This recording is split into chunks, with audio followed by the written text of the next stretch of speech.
All right, so one of the things I learned about being an effective teacher and how I would plan and incorporate this into my teaching, one of the things I would love to consider is how my planning would be guided by asking and wondering to myself, going into a lesson, have students learn what they're expected to learn. So if I'm going to teach multiplication, it's like, well, have the students learned addition? Have they learned subtraction? Have they learned the basic foundations?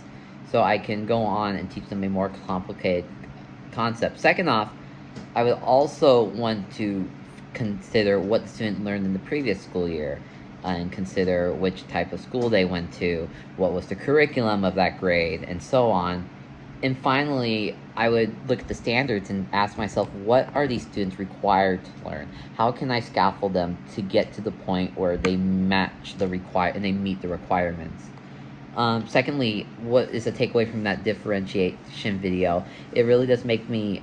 It talked a lot about making students learn to what their needs are. What type of learner is that student? Is it auditory, visual? Are they a people type of learner? Are they kinesthetic? And I think this really connects to my field work a lot because in my field work, I oftentimes through math, I see like 5 different styles for visual learners, for auditory learners, and we teach students different ways because students are going to learn the math different ways.